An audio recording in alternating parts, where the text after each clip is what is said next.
Hi, welcome back to Trinity Storytime. Today I'm going to be reading chapter 12 of The Lion, the Witch, and the Wardrobe to you. Now, as you remember from chapter 11, the witch was racing to try to intercept the kids before they reached Aslan. But as that was happening, the land began to thaw and spring had finally come. The witch was not happy about this. And that's where we take up with chapter 12. Peter's first battle. While the dwarf and the white witch were saying this, miles away the beavers and the children were walking on hour after hour into what seemed a delicious dream. Long ago they had left the coats behind them, and by now they had even stopped saying to one another, "Look, there's a kingfisher," or "I say, bluebells," or "What is that lovely smell?" or "Just listen to that thrush."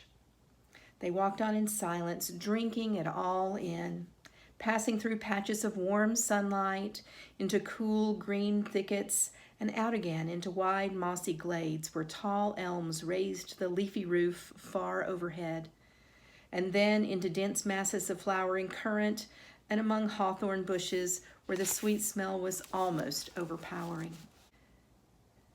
They had been just as surprised as Edmund when they saw the winter vanishing and the whole wood passing in a few hours or so from January to May. They hadn't even known for certain, as the witch did, that this is what would happen when Aslan came to Narnia. But they all knew that it was her spells which had produced the endless winter, and therefore they all knew that this magic spring began. Something had gone wrong, and badly wrong, with the witch's schemes. And after the thaw had been going on for some time, they all realized that the witch would no longer be able to use her sledge. After that, they did not hurry so much, and they allowed themselves more rests and longer ones. They were pretty tired by now, of course, but not what I'd call bitterly tired. Only slow and feeling very dreamy and quiet inside, as one does when one is coming to the end of a long day in the open. Susan had a slight blister on one heel. They had left the course of the big river some time ago, for one had to turn a little to the right, that meant a little to the south, to reach the stone table. Even if this had not been their way, they couldn't have kept to the river valley once the thaw began, for with all that melting snow, the river was soon in flood, a wonderful, roaring, thundering yellow flood. Their path would have been under water.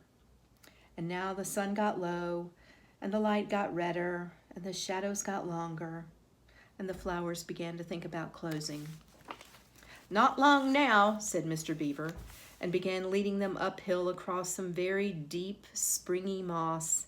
It felt nice under their tired feet, in a place where only tall tree grew very wide apart.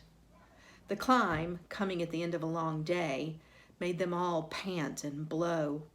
And just as Lucy was wondering whether she could really get to the top without another long rest, suddenly they were at the top.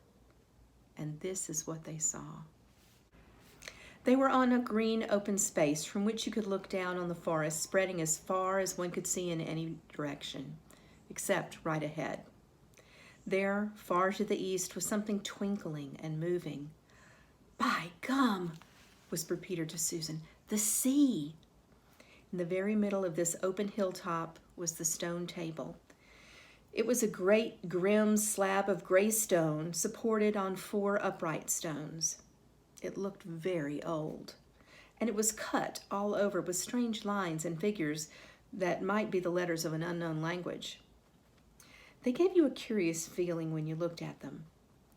The next thing they saw was a pavilion pitched on one side of the open place. A wonderful pavilion it was, and especially now when the light of the setting sun fell upon it, with sides of what looked like yellow silk, and cords of crimson, and tent pegs of ivory. And high above it on a pole, a banner, which bore a red, rampant lion fluttering in the breeze, which was blowing in their faces from the far-off sea. While they were looking at this, they heard a sound of music on their right, and turning in that direction, they saw what they had come to see.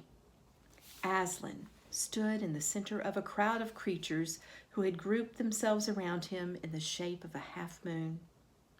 There were the tree women there, and well women, dryads and naiads as they used to be called in our world, who had stringed instruments.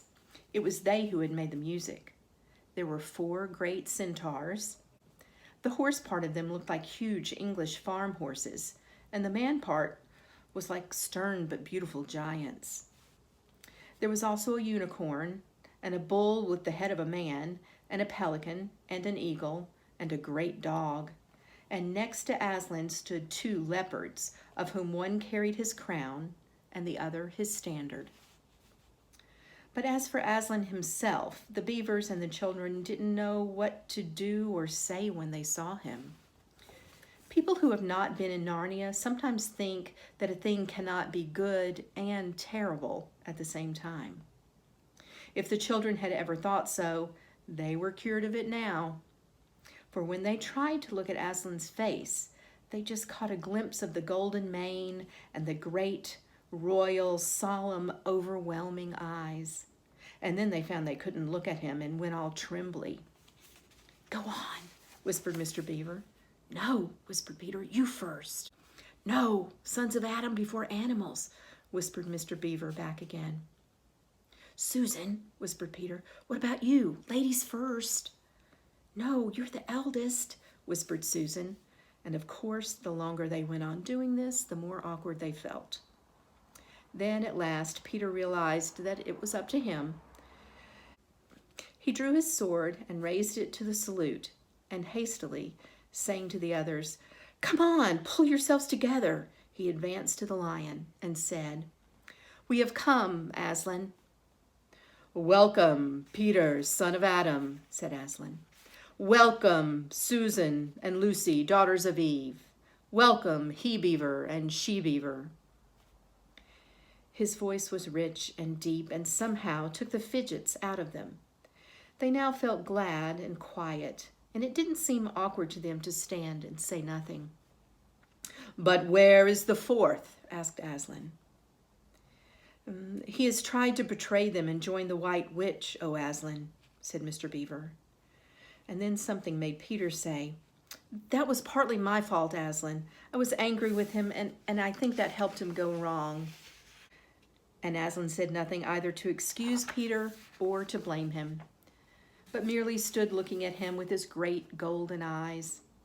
And it seemed to all of them that there was nothing to be said. "Please, Aslan," said Lucy, "can anything be done to save Edmund?" "All shall be done," said Adam, "but it may be harder than you think." And then he was silent again for some time. Up to that moment, Lucy had been thinking how royal and strong and peaceful his face looked. But now it suddenly came into her head that he looked sad as well. But the next minute, that expression was quite gone. The lion shook his mane and clapped his paws together. Terrible paws, thought Lucy, if he didn't know how to velvet them. And Aslan said, "Meanwhile, let the feast be prepared.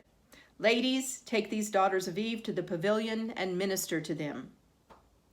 When the girls had gone, Aslan laid his paw, and though it was velveted, it was very heavy, on Peter's shoulder and said, "Come, son of Adam, and I will show you a far-off sight of the castle where you will be king." And Peter, with his sword still drawn in his hand, went with the lion to the eastern edge of the hilltop. There a beautiful sight met their eyes. The sun was setting behind their backs. That meant that the whole country below them lay in the evening light. Forest and hills and valleys, and winding away like a silver snake, the lower part of the great river. And beyond all this, miles away, was the sea. And beyond the sea, the sky, full of clouds, which were just turning rose color with the reflection of the sunset. But just where the land of Narnia met the sea, in fact, at the mouth of the great river, there was something on a little hill shining. It was shining because it was a castle, and of course the sunlight was reflected from all the windows which looked toward Peter and the sunset. But to Peter, it looked like a great star resting on the seashore. That, O man, said Aslan, is Cair Paravel of the Four Thrones, in one of which you must sit as king. I will show it to you because you are firstborn, and you will be high king over all the rest. And once more Peter said nothing, for at that moment a strange noise woke the silence suddenly. It was like a bugle, but richer. It is your sister's horn, said Aslan to Peter in a low voice, so low as to almost be a purr, if it is not respectful to think of a lion purring. For a moment, Peter did not understand. Then, when he saw all the other creatures start forward and heard Aslan say with a wave of his paw, "Back! Let the prince win his spurs!" he did understand, and set off running as hard as he could to the pavilion. And there he saw a dreadful sight. The naiads and dryads were scattering in every direction, and Lucy was running towards him as fast as her short legs could carry her, and her face was as white as paper. Then he saw Susan make a dash for a tree and swing herself up, followed by a huge gray beast. At first, Peter thought it was a bear. Then he saw that it looked like an Alsatian, though it was far too big to be a dog. Then he realized that it was a wolf standing on its hind legs with its front paws against the tree trunk, snapping and snarling. All the hair on its back stood up on end. Susan had not been able to get higher than the second big branch. One of her legs hung down so that her foot was only an inch or two above the snapping teeth. Peter wondered why she did not get higher or at least take a better grip. Then he realized that she was just going to faint, and that if she fainted, she would fall off. Peter did not feel very brave. Indeed, he felt as if he were going to be sick. But that made no difference to what he had to do. He rushed straight up to the monster and aimed a slash of his sword at its side. That stroke never reached the wolf. Quick as lightning, it turned round, its eyes flaming and its mouth wide open in a howl of anger. If it had not been so angry that it simply had to howl, it would have got him by the throat at once. As it was, though all this happened too quickly for Peter to think at all, he had just time to duck down and plunge his sword as hard as he could between the brute's forelegs into its heart. Then came a horrible, confused moment, like something in a nightmare.